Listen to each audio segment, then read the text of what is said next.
How are we tonight? Are we good, ladies and gentlemen? Yeah. Hey. Now, I know what you're thinking. Why, Jack, that's a very impressive beard. Do you have any trouble maintaining it? No, not really. In fact, the only trouble I do have is when my glasses steam up, because then I look like a paedophile.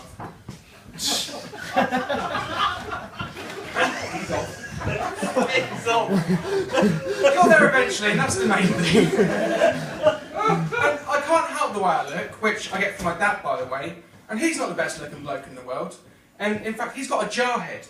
His head is so square and jar-like that if you were to unscrew the top of it, you'll just be hit by a waft of pickles and the suppressed memories of him being touched as a child. Now, what can I tell you about my dad? He's 6 foot, he's over 50, he's a lover, not a fighter, which is bad news for animals, and he's not all there mentally. Let me tell you a story. Last year, me and my brothers stayed round my dad's, and while we were over there, we decided to tell them about the art form of teabagging. For those of you that sort of don't understand what teabagging is, I shall explain. Teabagging is when someone is laying on the floor and you pop your leg over their head and you wave your crutch in their face. You basically do a drive-by farting.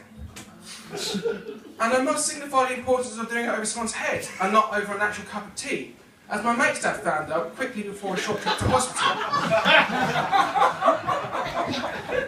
So anyway, we're around my dad's, and he's got a one-bed house, which means that me and my brothers had to sleep on the floor on the sofa, and it was my brother's turn to have the sofa. And he's too long for the sofa, which meant that his head dangled over the edge, which means he had to sleep like this. My dad in the morning came down in just his dressing gown, saw my brother sleeping there like that, cocked his leg up on the sofa, and teabagged my brother, so his balls were about an inch away from his face. He then went, wakey, wakey. All you can hear from my brother is, ah! What the fuck? Why would you do that? I could actually smell your balls. What parent would do that? Austrian parenting level achieved.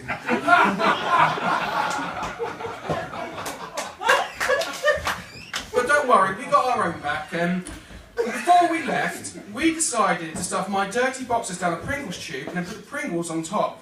Now, what I haven't mentioned so far is that we stayed round my dad's for 3 days and we didn't bring a spare change of clothes. So, when we got back to my mum's, we received a phone call from my dad going, "You fucking bastards! I ate all of those Pringles! I thought that brown stain was part of the flavour!" That's my dad.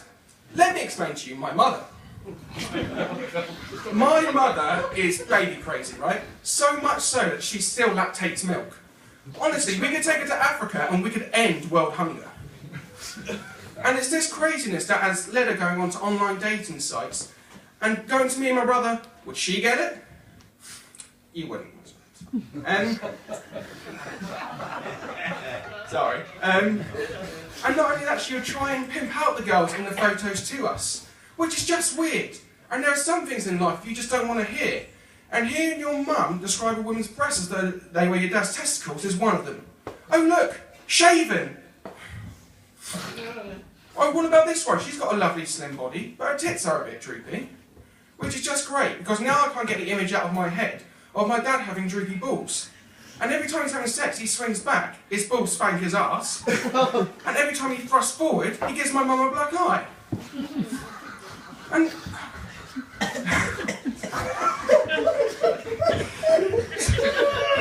Sorry, you just sound like a cartoon. Your laugh is brilliant.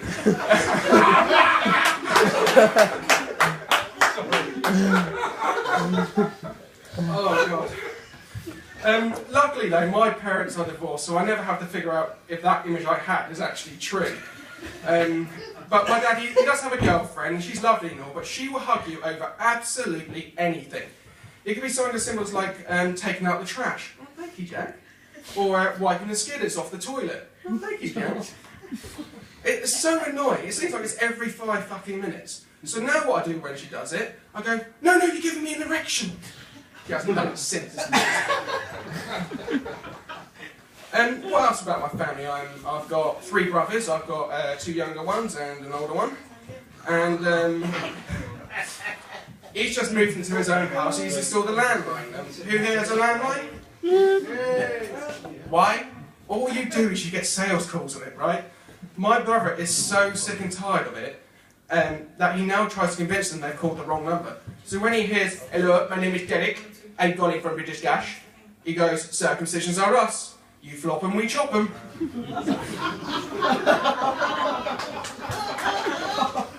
And what's another one? Oh yes. "Hello, my name's Liz, and according to our database, you're owed some compensation.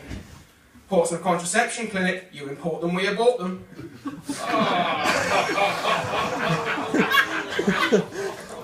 Well, my personal favourite is when he gets a northerner on the phone. "Hello, my name is James." Alright, I'm not the best at accents. I sound like a very deranged Welshman. We were there. "Hello, my name is James. Would you like to install some solar panels?" "Cock and Chick Farm, a place for slags, prostitutes and Liverpudlians."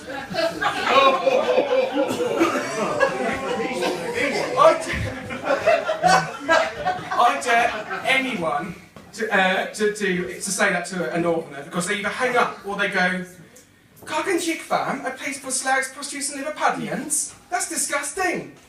Well, it may be disgusting, but your mum doesn't seem to mind it here. I've been Jack Bartlett, and that's